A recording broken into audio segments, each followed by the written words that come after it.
Pray be seated.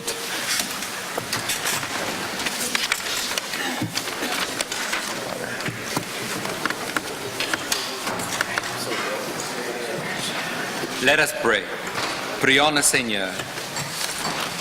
O Lord, our Heavenly Father, high and mighty King of kings, Lord of lords, the only ruler of princes, who dost from thy throne behold all the dwellers upon earth, most heartily we beseech thee with thy favor to behold our most gracious Sovereign Lady, Queen Elizabeth, and so replenish her with the grace of thy Holy Spirit, that she may always incline to thy will and walk in thy way. Endue her plenteously with heavenly gifts. Grant her in health and wealth long to live. Strengthen her that she may vanquish and overcome all her enemies. And finally, after this life, she may attain everlasting joy and felicity through Jesus Christ our Lord. Amen. Dieu. Most gracious God, we humbly beseech thee, as for this province in general, so especially for the Lieutenant Governor and the Legislative Assembly under our most religious and gracious Queen at this time assembled, that thou would be pleased to direct and prosper all their consultations to the advancement of thy glory, the safety, honor, and welfare of our sovereign and this province, that all things may be so ordered and settled by their endeavors upon the best and surest foundations, that peace and happiness, truth and justice, religion and piety may be established among us for all generations.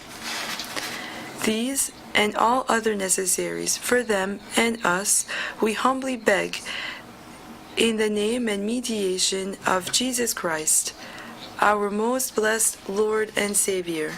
Amen. Together, let us pray the Lord's Prayer. Ensemble, prions le Notre Père. Our Father, who art in heaven, hallowed be thy name. Thy kingdom come, thy will be done on earth as it is in heaven. Give us this day our daily bread, and forgive us our trespasses, as we forgive those who trespass against us. And lead us not into temptation, but deliver us from evil. Car c'est à toi qu'appartienne le règne. For thine is the kingdom, the power, and the glory, forever and ever. Amen.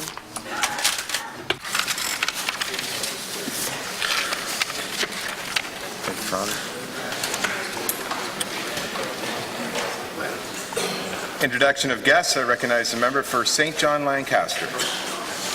Thank you, Mr. Speaker. It gives me great pleasure to introduce two incredibly active young women from Harborview High School. One of these ladies, Jenna Dixon, is from my riding, and Kennedy McGetchie is from the riding of St. John Harbour. Maybe Jenna could stand for just one moment. Jenna is the Student Council President and is a senior at Harborview High School. She's involved with many different sports and clubs, including hockey, musical, key club, and band. In the summertime, she likes to play competitive softball and also coach a U12 team in KV. She works part-time at Harbour Station. Jenna loves it at Harborview and is always trying to make it a better place for all students. And maybe Kennedy, you could stand. Kennedy McGetchie is a grade 12 student and the spirit representative at the grad committee. She is heavily involved in many activities at Harborview, including the annual musical and the debate team. Most recently, she was awarded top speaker in New Brunswick at the National Debating Seminar in Port Hope, Ontario. She is currently working 2 part-time jobs in order to save for her university prospects. Mr. Speaker, these are 2 very engaged young women who take their community seriously, and I want to applaud them for advocating for all of their student body and doing such a great job of it. Mr. Speaker, I'd like everyone to welcome them today.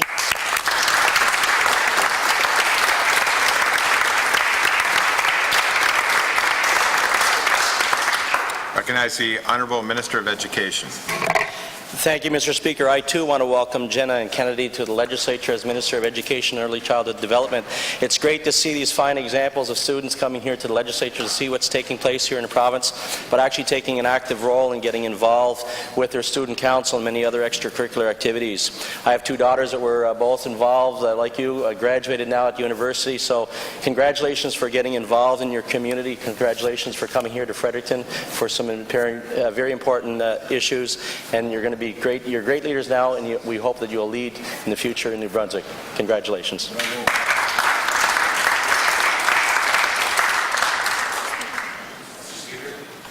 Recognize the member for St. John Harbour. Well, I too would like to welcome Kennedy and Jenna from Harbourview. Of course, this is in my riding, and the Harbourview High is better known as the Vikings. They're a school with a strong social conscience, and these two young ladies are exemplary examples of this. Recently, they had a program known as the Orange Shirt Day, in which awareness was made on to the wrongs that were done with those who attended residential schools. So to this wonderful high school, I pass on my congratulations and good luck in your careers.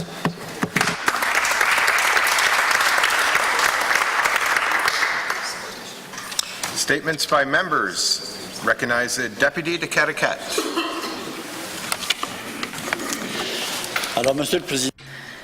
Mr. Speaker, when we have nothing to offer, we attack our opponents. When we want to kill our dogs, we say that they have rabies. That's the feeling that I got when I listened to the leader of the official opposition during his reply to the speech from the throne. New Brunswickers know better. They see the positive actions taken by our government to improve their situation. I want to remind you the study from the Conference Board of Canada that was done earlier this year, and it showed that New Brunswick had the best quality of life in Canada. I imagine that the leader of the opposition did not read this study. He just ignored it because it does not match with the negative perceptions he has for our province. Thank you, Mr. Speaker. Leader of the official opposition. I don't have a statement. Member for Carleton York. Mr. Speaker, there wasn't anything in the throne speech that's going to turn things around in our province. There sure wasn't anything in it for rural New Brunswick. Give me 10 blue-collar families back in each community in Carleton York, and we can keep our rural schools open. Gas stations, stores, and other businesses open. We can keep community centers, churches, and health care centers open. Lift the moratorium on resource development. Stop shutting down before we even get started. In rural New Brunswick and Carleton York, we try things. If it doesn't work, we fix it. If we can't fix it, then we stop. We do not just not try. There are better days ahead, and they will start when this government ends. Leader of the third party. Mr. Speaker, this government is putting politics before public health. First, they fired Dr. Ailish Cleary with no explanation and without cause. Then in August, the government announced that it would gut the office of the Chief Medical Officer of Health, distributing 70 of the 110 employees among 3 other departments. Many people, including the former Chief Medical Officer of Health, Wayne MacDonald, have spoken out publicly, pointing out that in a crisis there's not enough time to integrate a public health response from across multiple departments. A review of the efficacy of public health systems published in the Canadian Journal of Public Health found that changes made in Nova Scotia are having a negative effect on the functioning of the Medical Officer of Health's office there, and this government are making the same changes in New Brunswick. Member for St. John Harbour. Thank you, Mr. Speaker. Mr. Speaker, yesterday I was shocked to listen to the Leader of the Opposition. He's turning his back on eliminating poverty in St. John. He is also turning his back on his caucus colleagues, the members for Portland Simons and St. John Lancaster. I thought they supported Living St. John, which is dedicated to eliminating generational poverty in St. John. We support St. John on this side of the House. That's why we're pledging $10 million over 5 years to help end poverty in our city. To the members from St. John, I asked you to stand up for your community. Your leader yesterday said, all but said, he's going to cut this funding to Living St. John. He obviously has no understanding of poverty or of the St. John matter. Are the St. John members opposite going to stand for politics and follow their leader, or are they going to stand up for their people? Member for King Centre. Thank you, Mr. Speaker. In a few moments, I will be presenting a petition from students of Harborview High School in St. John. These students are passionate about a cause that has been created by a lack of attention to their wants and needs. They care about good, nutritious food, about making healthy choices, and about supporting locally grown food. In fact, they grow some of their very own fresh produce in a garden on the school property. They have been working in their gardens for the past 2 years and want the produce from those gardens to be included in the food offered in their cafeteria. But more than that, they want the opportunity to purchase good, nutritious fruit and vegetables on a regular basis. Students today are more aware than ever what the value of good choices in their diets produce. The students are asking the Gallant government to work with them to find a service provider for their cafeteria that offers healthy choices. They want, and I might add, they deserve fresh, nutritious New Brunswick-grown food whenever possible. All of our students deserve this province-wide, and I congratulate the students from Harborview High who are taking the lead in this initiative. I hope that the Premier will listen and take action. Deputy de Memram Cook Tantramar. Monsieur le Président, c'est le... Mr. Speaker, it's the work of the opposition to criticize the government, and they put much effort into this, but there's a difference between criticizing and twisting the reality to the point of making people believe in apocalypse. Our work is to move forward and to try to improve the situation for the population. This is why we will continue to invest record amounts in education and in health, invest in projects that create jobs everywhere in the province, double the funding for daycares, and invest more in innovation.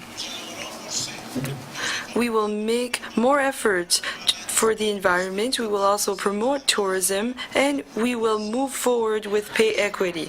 All of that and much more, Mr. Speaker, while reducing the deficit more quickly than planned. This is a government in action. Thank you, Mr. Speaker. Deputy de Edmundston, Madawaska. Edmundston, Madawaska Centre. Thank you, Mr. Speaker.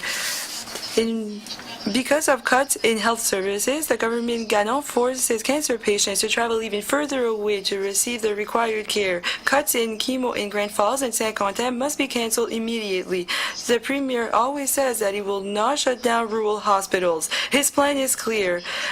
He is eliminating services.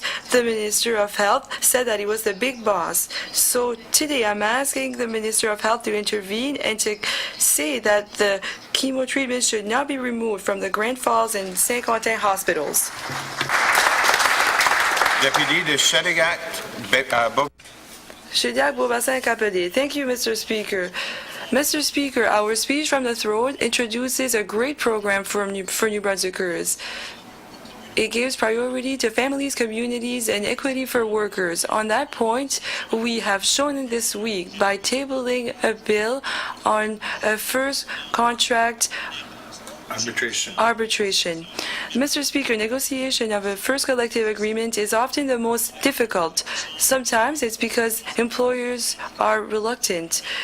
But this bill, if it is passed, we will no longer have work conflicts that last for months or years during collective agreements. Thank you, Mr. Speaker. Member for Portland Simons. Thank you, Mr. Speaker. Mr. Speaker, the Department of Education's Policy 711 establishes standards for healthy food awareness, food options available, and the sale of food in our public schools. The students and parents at Harborview High School in St. John are very concerned that the spirit of Policy 711 is not being respected with the potential awarding of a contract to an out-of-province vendor responsible for providing cafeteria services at the school. Experience with this vendor suggests that they have a less than impressive track record record of offering healthy options at Harborview. Mr. Speaker, we need MLAs, the Department of Education, district offices, parents, teachers, and students to work together to make sure that healthier food options are available in all our schools in this province and that Policy 711 is adhered to. Oral questions. Leader of the Official Opposition. Thank you, Mr. Speaker. I would like to quote from the mandate letter sent by the Premier to members of his Executive Council on October 7, 2014. Members of the Executive Council are reminded of the roles and the responsibilities and standards of ethics that they are expected to uphold. These are outlined in greater detail in the Minister's Handbook. As well, members of the Executive Council are to adhere to the conflict of interest provisions. It is not enough to avoid conflicts of interest. You must also be diligent in avoiding the perceptions of such. Mr. Speaker, I'll repeat that. It's not enough to avoid conflicts of interest. You must also be diligent in avoiding the perceptions of such. Mr. Speaker, from the beginning, we expected better from this government. We expected accountability and transparency, as were the words. This does not reflect what the Premier was telling us at the very beginning. How does the Premier explain the current situation involving the member from Campbellton-Dalhousie? The Honourable Minister of Social Services, New Brunswick. Monsieur le Président, Mr. Speaker, you know, transparency and accountability are trademarks of this government. We care about the work that officers do in this House. You know, Mr. Speaker, there is a procedure to know what we can or can't do. There is a legislation, there is an integrity commissioner.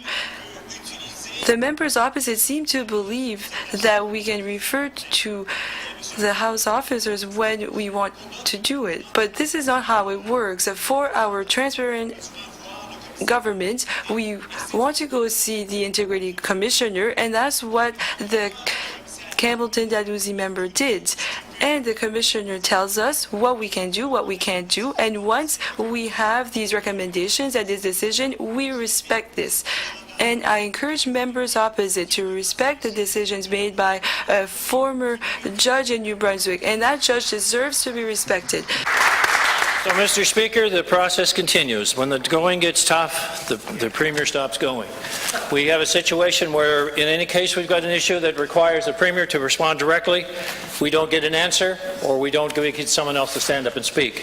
We have a situation where, is this another staffer, Mr. Speaker? In the Premier's taxpayers-funded press releases, he says government cannot just be about the bottom line. It has to put people first. This week we learned the Premier cut chemo treatments at the Grand Falls and St. Quentin hospitals. People sick with cancer have to drive further now to get their treatments. How is that putting people first? Would the Premier would like to explain why he's making these service cuts to the people and the people he's hurting? What would he have to say to these cancer patients? Does the Premier agree with these service cuts, Mr. Speaker? The Honourable Minister of Health. Thank you, Mr. Speaker. It's a pleasure for me to rise for the first time in this House as Minister of Health.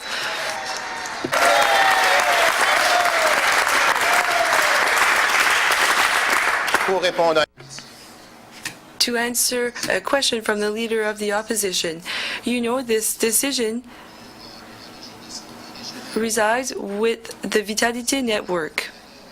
This is their decision, and we do not agree with that decision.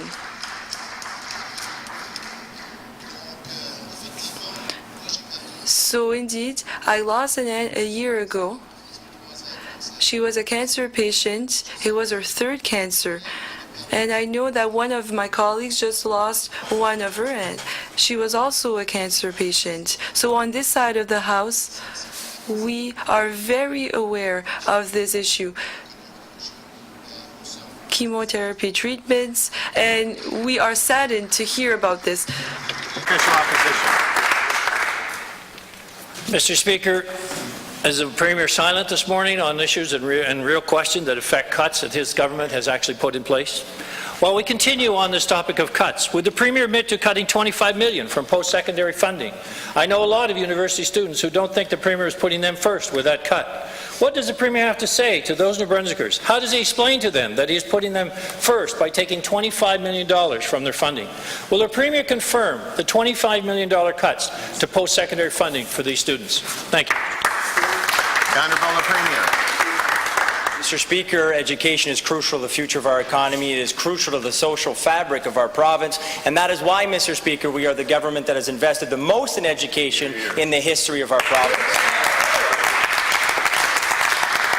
And when it comes to post-secondary education, we are working hard to make sure it is more accessible, affordable, and that it is high quality. And Mr. Speaker, yes, we made some tough choices with regards to programs that were not meeting the targets that we needed it to meet to ensure that we had more accessible and affordable post-secondary education. Order. But we are very proud, Mr. Speaker, to have introduced tuition relief for the middle class and free tuition, allowing those that need the most support to get free tuition, and the middle class in our province to get the financial support they need to go to university and college, Mr. Speaker, allowing them to then work in our workforce here in New Brunswick, providing to our economy and ensuring that they help us grow here in our province, Mr. Speaker. Leader of the Official Opposition. Mr. Speaker, while we're on the topic of cuts, would the Premier admit to cutting $25 million? He doesn't talk about that he actually did make that cut, and I asked if he would admit that, and he hasn't. I would also ask on another case in the area of cuts. How many teachers and education assistants did the Premier cut in his first year? I believe the number was 302. Can the Premier also confirm from the House the daycare quality improvement funds that were cut he made in 2015? The Premier talks a lot about 2015. And they had protests on the lawn of the legislature, full of daycare operators and parents and children protesting that very act. The Premier remembered those cuts. I'm sure he did. Will the Premier confirm that those cuts were actually made, Mr. Speaker? The Honourable Premier. Mr. Speaker, we've made it very clear that we are investing in education and in early childhood development, including in childcare, Mr. Speaker. Maybe the Leader of the Opposition missed it. We will be investing to improve affordability of childcare by giving families more financial support to be able to send their child to childcare. We're going to improve accessibility by creating more spaces and improve quality of childcare, Mr. Speaker. We're going to be doing this by investing $71 million over the next 3 years with the Trudeau government, Mr. Speaker, in childcare in our province. The Leader of the Opposition can then now lead by example and respond directly. I have a question for him. He has spoken this week about the LNG terminal's tax break, Mr. Speaker. I have to ask the Leader of the Opposition, does he believe that St. John was not giving up any of its current tax revenue at the time, and that the fact it was going to gain an additional $500,000 per year under the new tax rate was enough to validate that that LNG terminal get the huge tax break that it got at the time? If the Leader of the Opposition wants to be clear and concise, he can do it now. Time. Leader of the Official Opposition. Mr. Speaker, cuts hurt. When the Premier bears with me and then confirm the list of cuts and closures I'm about to go through. Cuts and closures his government has made over the past 3 years. Cut in the bookmobile service, cut the Gagetown ferry service, closed service New Brunswick officers, St. Content, Port Elgin, McAdam, St. Leonard, Hopewell Cape, Gagetown. Closed courthouses, Grand Falls, Sussex, Grand Manan, St. Stephen. Closed schools, Browns Flats, Penfield, Lorne Middle, Coles Island. Will the Premier please confirm this long list of cuts that his government put forward, and now he's trying to buy his way out of it? Premier, these are actions your government took. Please address your questions to the Chair. The Honourable Premier. Monsieur le Président, les faits... Mr. Speaker, the facts are simple. We are investing more in our healthcare system. We're investing more in education because it's important for the quality of life of New Brunswickers. What's more, Mr. Speaker, we're investing more in our infrastructure to create jobs and, once again, to help improve the quality of life here in New Brunswick. In addition, we're investing to make sure that post-secondary education is more affordable and accessible. Not only things to grow the economy, but to do it in a way that it works for all New Brunswickers. That's why we raised taxes on the 1% richest, Mr. Speaker, so we could then raise minimum wage to help New Brunswickers, offer free tuition. We could lower the small business tax, Mr. Speaker. We could ensure that we help our seniors by enhancing the CPP, and yes, invest in an innovative program worth $10 million over the next few years, Mr. Speaker, in Living St. John. A program that will be innovative and help reduce poverty in St. John that the Leader of the Opposition wants to cut, Mr. Speaker.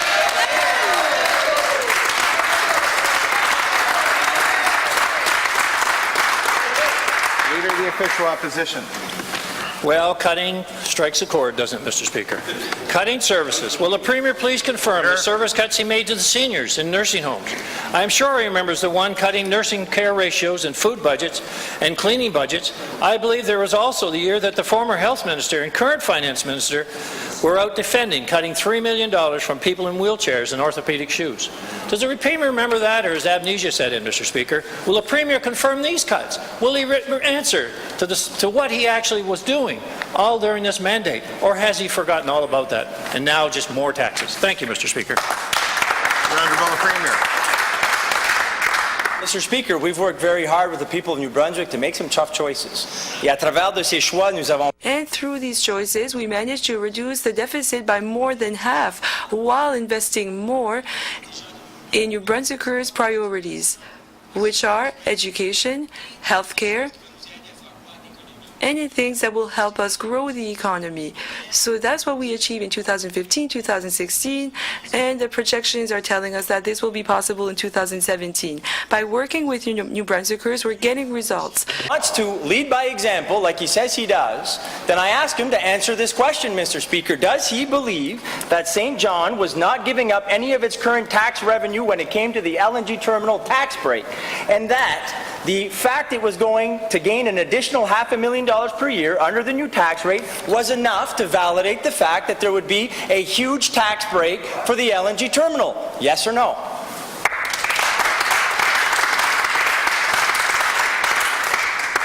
Recognize the member for Portland Simons. Thank you, Mr. Speaker. Mr. Speaker, I join with my colleagues from St. John and Kings County today in recognizing both Kennedy and Jenna in the House here. My question's for the Minister of Education. Policy 711, which I referred to in my earlier statement, clearly states that the department believes that healthy lifestyle, which includes eating foods with maximum nutritional value, should be fostered and promoted in all schools. My question is simple. Does the minister believe and stand by this policy? And secondly, does he believe that it's his responsibility as minister to make sure that it's adhered to across the province? The Honourable Minister of Education. Thank you, Mr. Speaker, and I do believe in that, Mr. Speaker, and our government does believe in that also. And I want to thank the parents, I want to thank the students that are here today to be able to come out and see what's taking place in the legislature, but at the same time want to explain to them, as Minister of Education and Early Childhood Development, it's my role to make sure that these policies are adhered to. Policy 711 is a very good policy to be able to make sure that we have the best food through our cafeteria systems in the province to be able to give healthy choices for our students. So, Mr. Speaker, with that said, we'll continue to work with the cafeterias, work with the principals of the schools, and make sure that we have the best nutrition for our students in our schools. Mr. Speaker, there's a commitment from our government to promote healthier eating in all aspects of life, and I agree with the member opposite that we have to continue to educate New Brunswickers on healthy choices. It's our role as MLAs and as ministers to be able to promote that, and that's exactly what we're doing in our schools throughout the province. Member for Portland Simons. Thank you, Mr. Speaker. And Mr. Speaker, I thank the Minister for that response. So on that note, Anglophone South School District Superintendent Zoe Watson is reported in a CBC article as saying no contract has been awarded to any company at this point, and that a committee is still working through a multi-step process of sifting through the proposal request. Mr. Speaker, looking at the RFP document myself, there appears to be little or no reference to the importance of healthy food options in the document. What I'm asking the Minister to do today is to work with Service New Brunswick and slow this process down until we can determine, and he can determine as Minister, that Policy 711 has been followed in the drafting of the RFP. Minister of Education. Mr. Speaker, I can say here today that working with Service New Brunswick, working with the high school, working with the district, that's exactly what we are doing to make sure that the policies going out with the RFP and procurement process is that we will have the local value to that. We'll meet the national needs of the student base on Policy 711, as he mentioned. The details of nutritional guidelines and items offered in the cafeteria also includes that, such as not limited to the environment involvement of culinary technical programs in the school, the use of local foods, the incorporation of the harvest from the community garden at the school, and kudos to the students for doing that, actually getting out, getting their hands dirty and planting vegetables and fruits. Kudos to them. As well as cleanliness requirements and standards. Mr. Speaker, we have looked at the Policy 711 to make sure that we can provide the best quality nutrition for our students throughout the entire school system. Member for Portland Simons. Thank you, Mr. Speaker. Mr. Speaker, the concern right now is that the PSSE has been notified that the vendor that's potentially going to get the contract is in fact the one that previously had it, where there's real concern based on the experience that healthy options will not be available to the students at Harborview. So what we're asking the minister today is to slow that process down. If the PSSE has been notified that in fact this contract could be signed any day now, we need to make sure that that's slowed down so that we have a chance to make sure that Policy 711 is adhered to and that local input and local control is also respected at the same time. Will the minister commit to slowing that process down to find that out? Thank you, Mr. Speaker. The Honourable the Premier.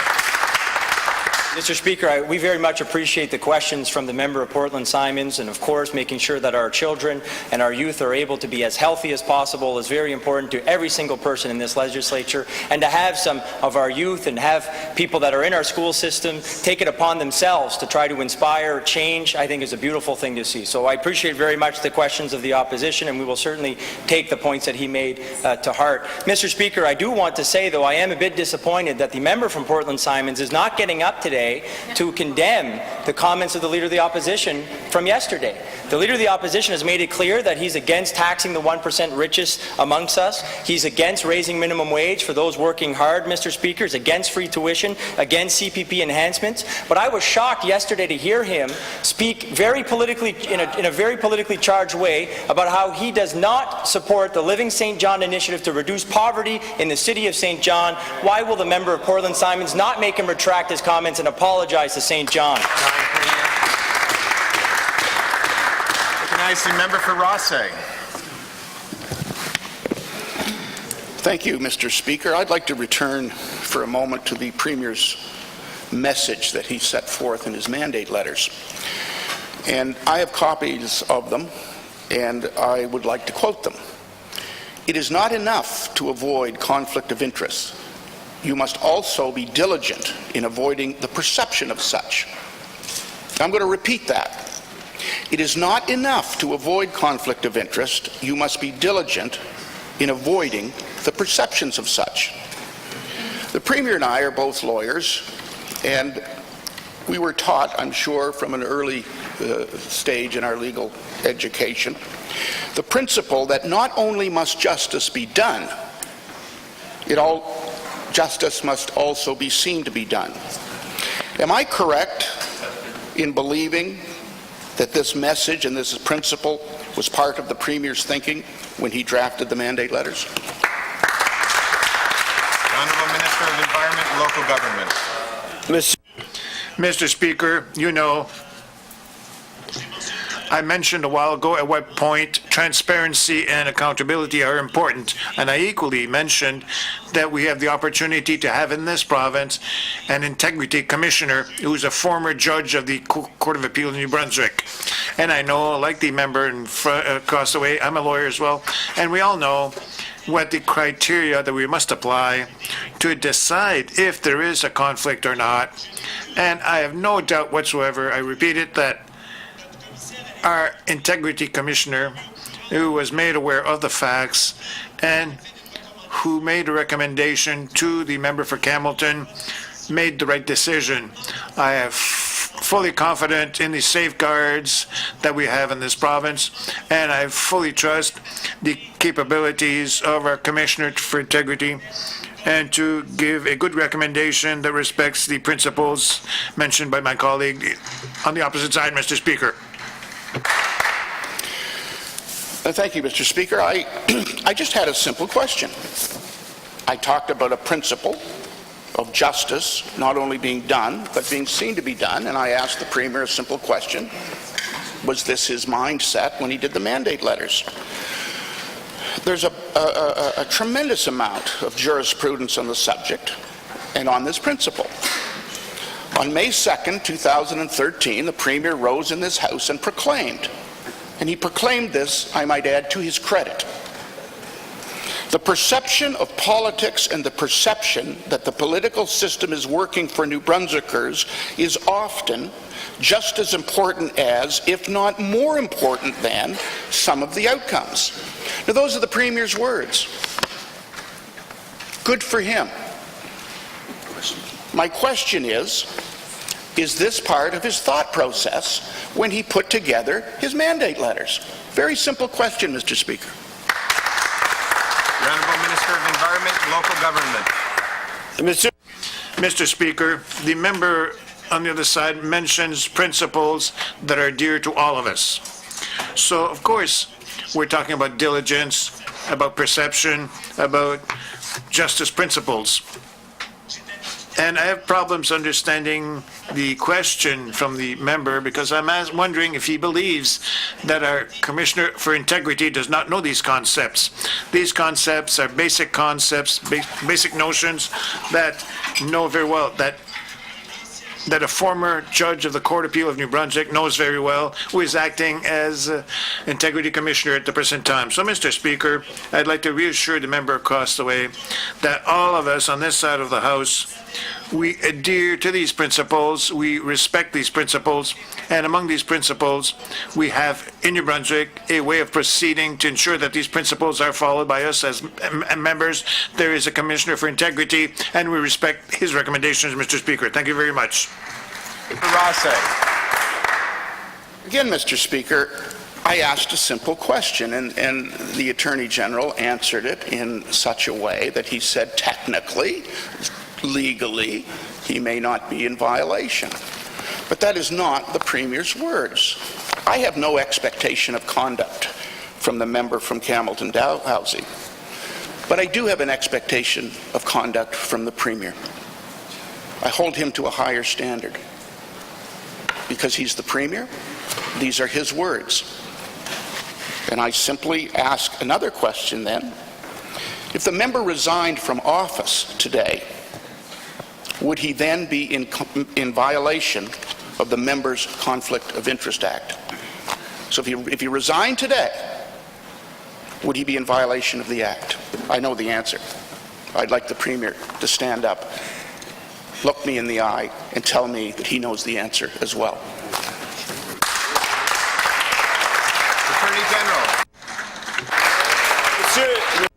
Mr. Speaker, you'll understand that by respecting rules of the House, we're talking about principles, you'll understand that I cannot look at the member in his eyes, through his eyes, because it's against the rules. I can't look him face to face. It's against the rule. First, basic principle, very important, and I'd ask you to make sure that the member across the way knows his rules.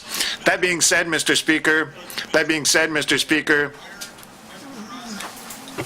Merci, Monsieur le Président. Thank you, Mr. Speaker. That being said, Mr. Speaker, you can rest assured that the Commissioner for Integrity looked at all the requirements of the Act, and if he gave, like he did give, a recommendation that allowed the member from Campbellton to do what he's doing at the present time, so we must simply accept that decision, because that decision was taken by somebody of integrity who respects the principles of the Act and who respects the fundamental principles to which we must all adhere. Mr. Speaker, thank you very much.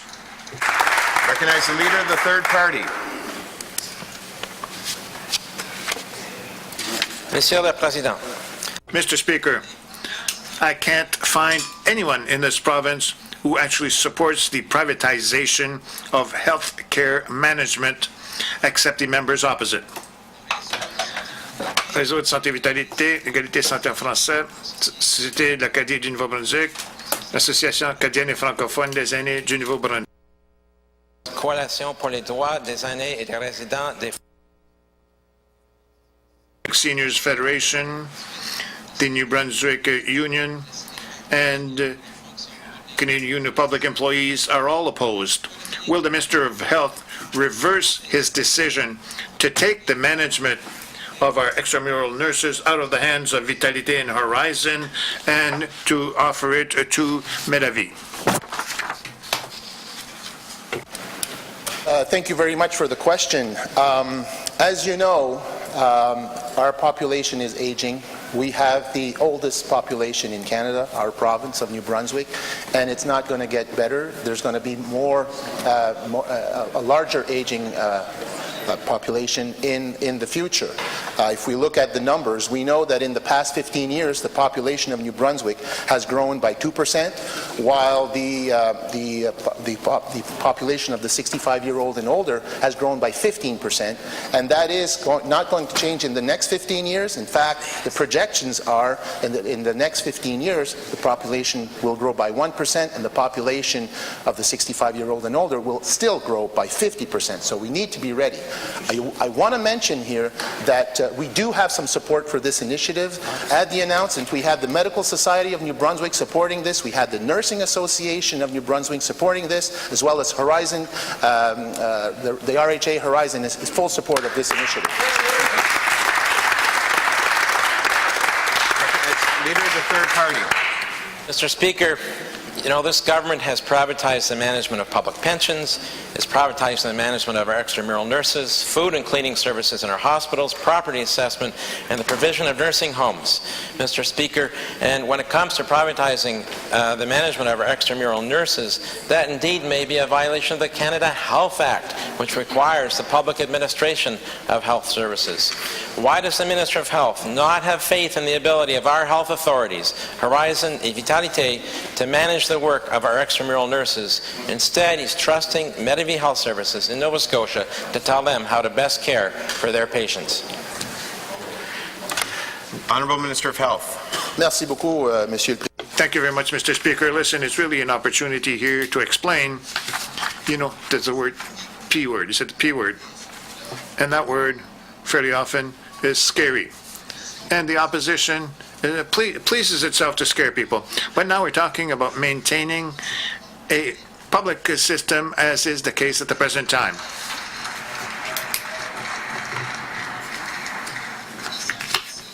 This case, it's simply of creating another entity which is completely public, as is the case with Ambulance New Brunswick.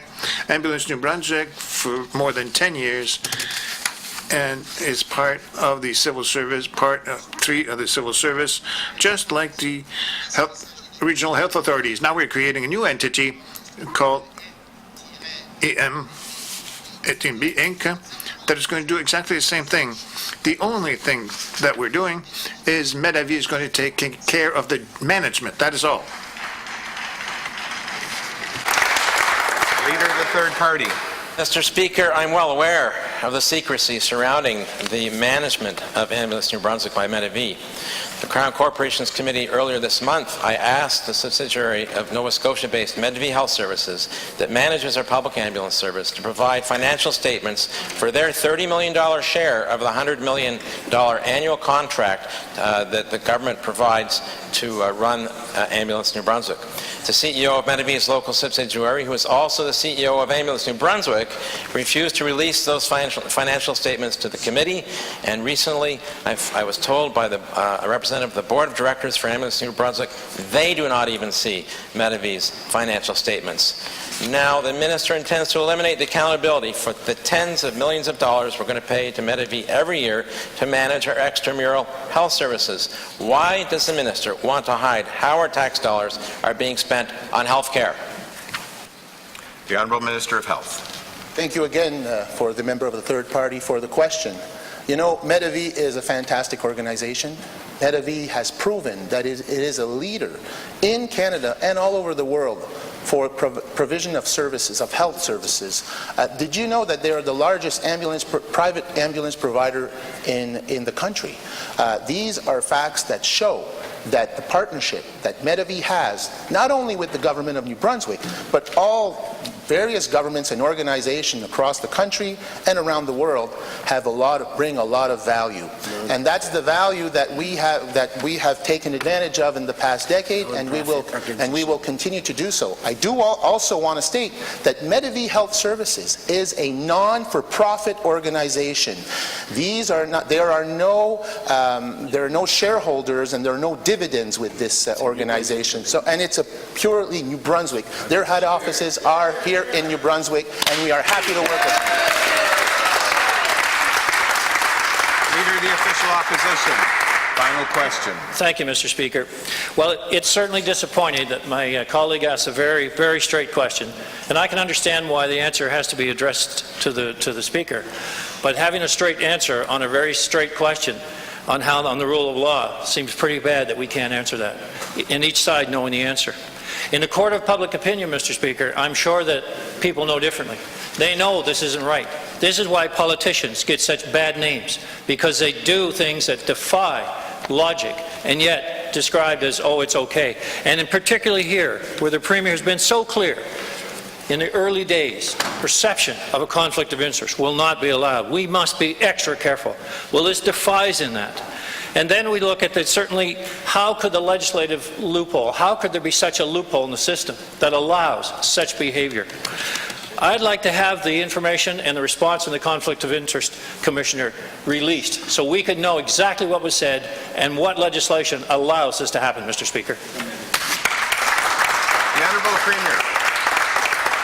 Mr. Speaker, I believe the Minister has very clearly responded to those questions. I have to take issue with the Leader of the Opposition trying to lecture our government on the answers we're giving when he won't provide even a peep to the questions that I've been asking him, Mr. Speaker. I don't understand why he won't tell New Brunswickers if he believes that St. John got a good deal with the tax break that the LNG terminal got. I don't understand why he won't tell New Brunswickers exactly what role did he play in trying to convince the people of St. John to accept the LNG terminal tax break. And I don't understand why he won't tell people exactly why that Irving Oil and others that were involved in the LNG terminal tax break felt rushed, and why the people of St. John and others felt rushed to make this decision. When will the Leader of the Opposition finally come clean when it comes to his role in the LNG tax break that the LNG terminal got a few years back, Mr. Speaker? Why will he not tell the people of New Brunswick and answer our questions of what role he played to convince them to accept the tax break?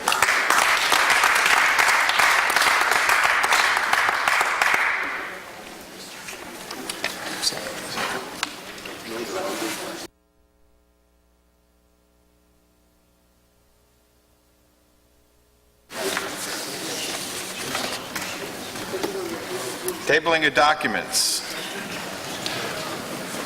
Statements by ministers. Recognize the Honourable Minister of Aboriginal Affairs.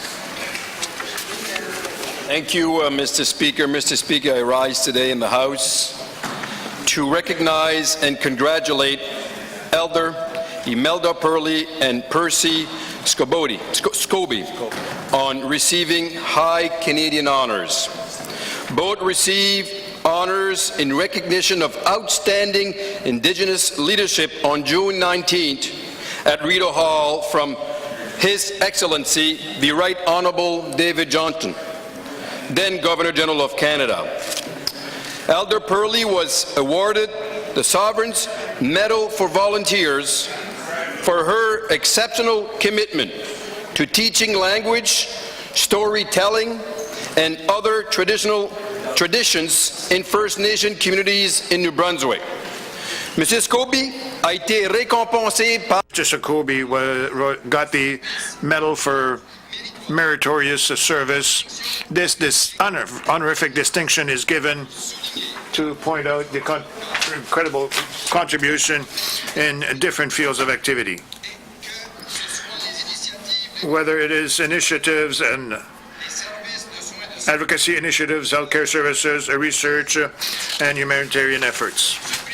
Mr. Speaker, both of these individuals have devoted their time their energy and passion to improving the lives of others in their communities and also throughout New Brunswick.